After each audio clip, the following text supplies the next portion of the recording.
My fiancé dumped me for his rich boss's daughter. A year later, I bought their company. My name is Nora, and this is how I turned heartbreak into ownership. I'll never forget the cold sting of that morning. I stood outside the glass high-rise, the company logo glimmering above me, Kane Enterprises. Just seeing that name used to make my chest tighten, but that day, it made me smile. I held the acquisition contract in my hand, feeling the paper press softly against my palm. The same company that once broke my heart was now mine. I whispered under my breath, 1 year ago, this company tore my life apart. Today, it belongs to me. I walked through those glass doors, my heels clicking on the marble floor. The same sound I used to hear when I followed Ethan, my ex-fiancé, up to the office for lunch dates. Back then, I was the quiet, supportive one. I believed love meant patience, even when it hurt. I believed loyalty would protect me. I was wrong. A year earlier, I was a simple girl with big dreams. I worked as a software engineer in that same company, spending late nights debugging code and chasing impossible deadlines. Ethan worked there too, in the sales department. We met during a company retreat, sitting beside each other at a team dinner. He was charming, funny, and had that smile that could melt frustration away. We were young, broke, and full of plans. We dreamed of getting married, saving up for a small apartment, maybe even starting something of our own someday. I used to look at him and think, we'll grow together. Everything seemed perfect, until Richard Kane, the CEO, introduced his daughter Clara. She had just returned from Stanford, beautiful and spoiled in a way that money made possible. She walked in like she owned the room, and in some ways, she did. Everyone looked at her like she was a golden ticket. She got the best projects, the best attention, the best treatment. And slowly, I noticed Ethan changing. At first, it was little things. Late meetings, new cologne, a sharper haircut. He told me it was all for work, that he wanted to impress the right people. I trusted him because love makes you believe the best even when your gut screams otherwise. I didn't see it coming. Then one Friday night, he came home quiet, distant. We were supposed to be finalizing our engagement party plans. Guest list, venue, flowers, but he didn't say much. He stared at his phone all evening, replying to messages with small smiles he didn't think I noticed. My heart knew something was off, but I tried to hold on. The next morning, the message came.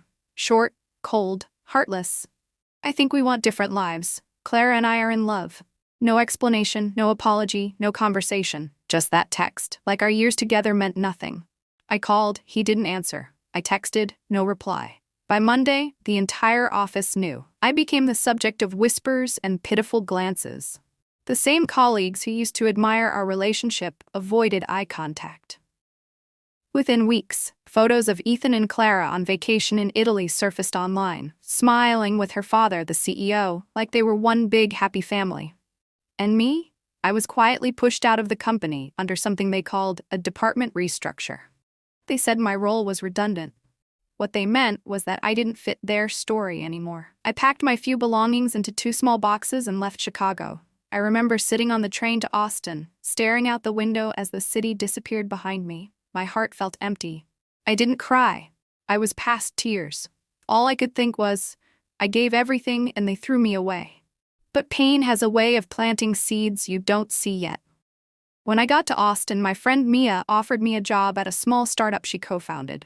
It was a struggling fintech company, messy systems, half-finished projects, and a handful of tired employees working out of a shared space.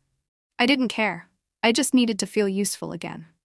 At first, I was quiet, still broken, still healing, but work became my therapy.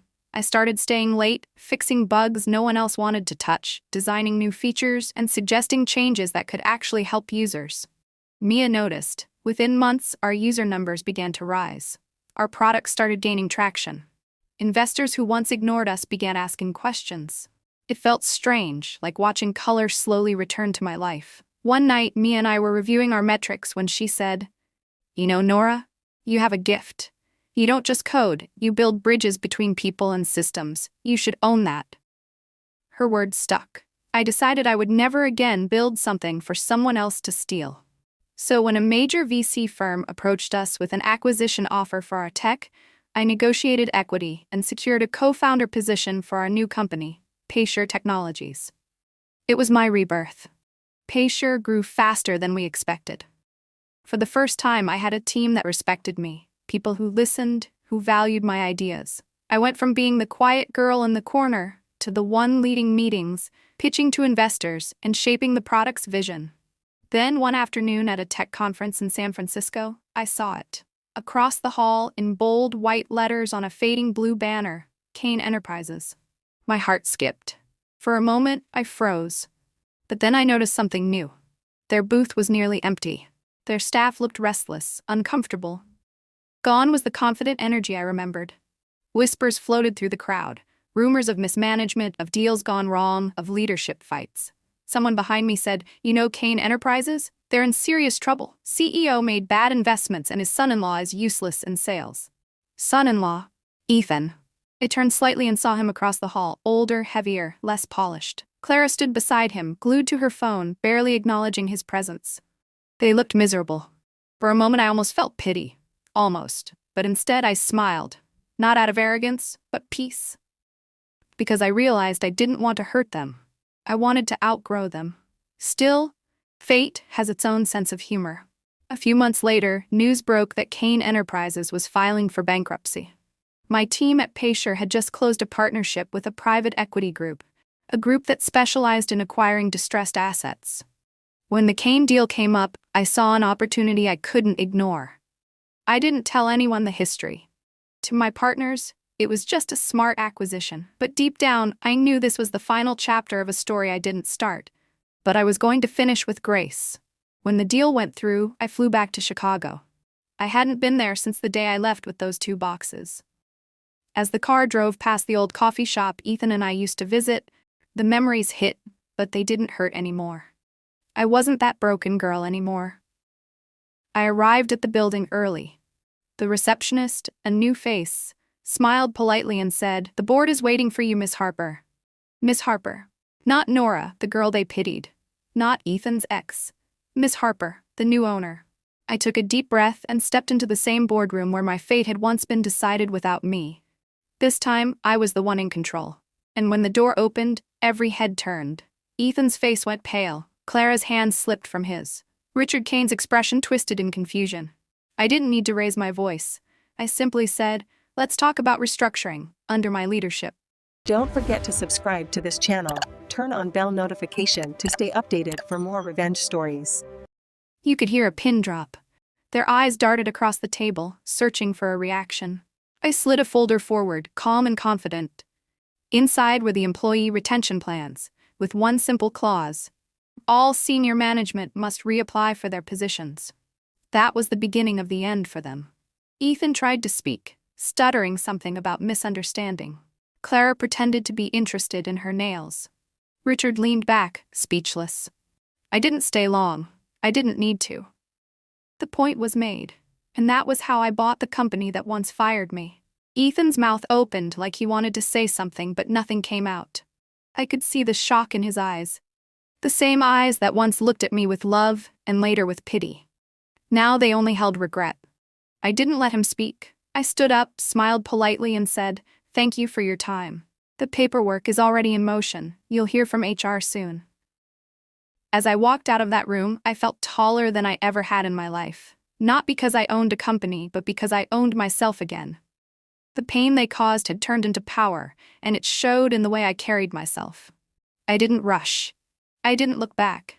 Every step felt like closure under my heels. Outside the boardroom, one of the secretaries, an older woman who'd worked there for years, stopped me. She looked nervous but kind. Sorry, Miss Harper," she said softly. "I just wanted to say, congratulations.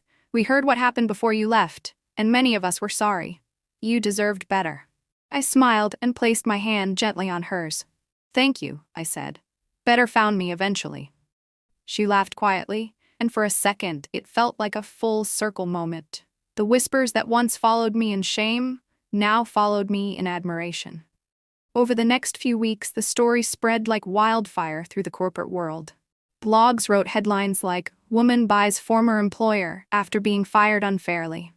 LinkedIn buzzed with posts about resilience and second chances. Some called it revenge. I called it balance. When the new leadership structure was announced, Ethan and Clara resigned quietly. No public statements, no dramatic farewells. They simply vanished from the company website overnight. Word got around that they tried starting their own firm, but without her father's backing and his influence gone, it never took off. They faded into the background, just like I once did. Life has a strange way of leveling the field. Meanwhile, I focused on rebuilding the heart of Kane Enterprises. The people who'd been ignored, overlooked, or undervalued. I met with every department, not as a boss, but as a fellow worker. I asked them what they needed, what frustrated them, and what could make their jobs better. Their surprise always made me smile. They weren't used to being heard. I kept many of the employees who'd been good to me and replaced only those who fed off favoritism. The company was renamed Paysher Innovations, merging with our existing tech firm under one strong brand. Within months, productivity improved. Clients returned. Investors who had once abandoned the sinking ship began calling again. I didn't do it to prove anything to Ethan or Clara.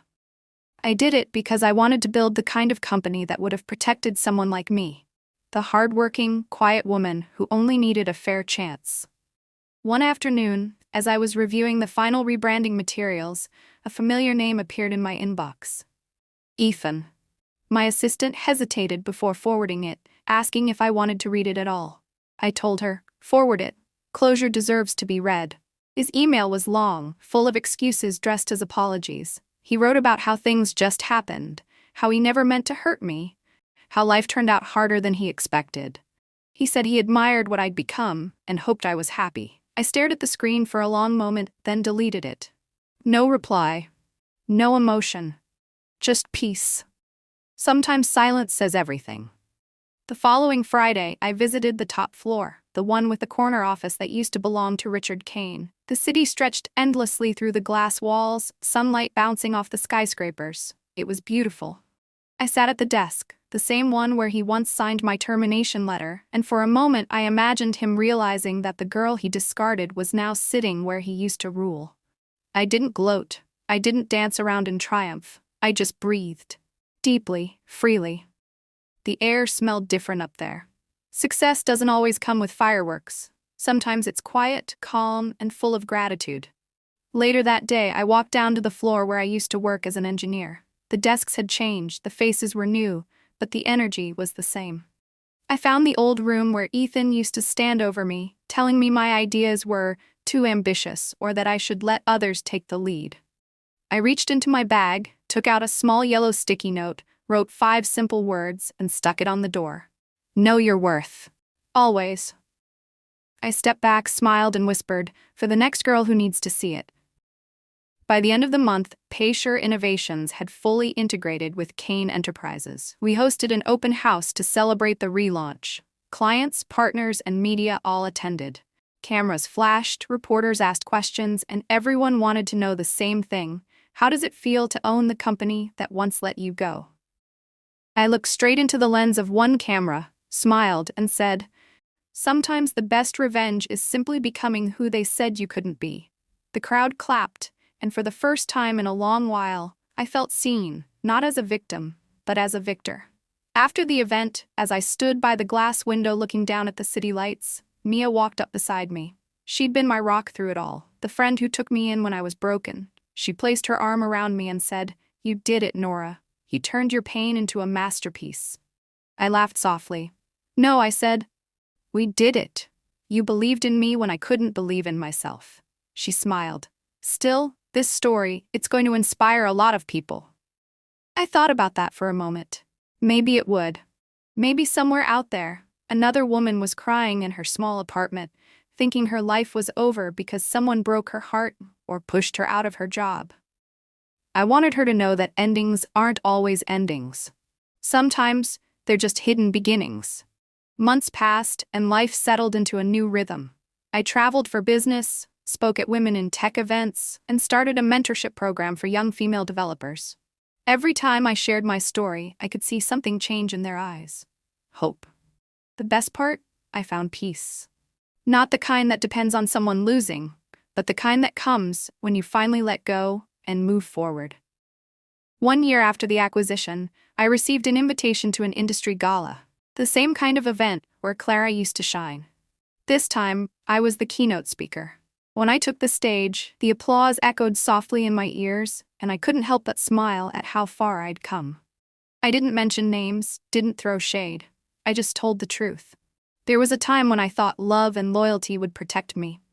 But life taught me something better. That self-respect is the foundation for every victory. When the event ended, a young woman approached me. Her hands trembled as she said, "Miss Harper, I just wanted to say thank you.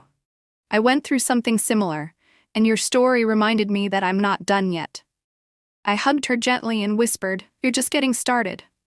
That night, as I drove home, the city lights shimmered like 1,000 tiny victories. I thought about Ethan, about Clara, about the version of me that once begged for their approval. I wished them well, truly, because sometimes peace feels better than payback. But deep down, I also knew the truth. What happened wasn't luck. It was growth. It was grace. And maybe a little bit of poetic justice. So if you're listening to this now, wherever you are, whatever you've lost, remember this: heartbreak doesn't end you. It refines you. It builds a fire that no one can put out. I'm Nora Harper, and that's how I turned heartbreak into ownership. Don't forget to subscribe to this channel. Turn on bell notification to stay updated for more revenge stories.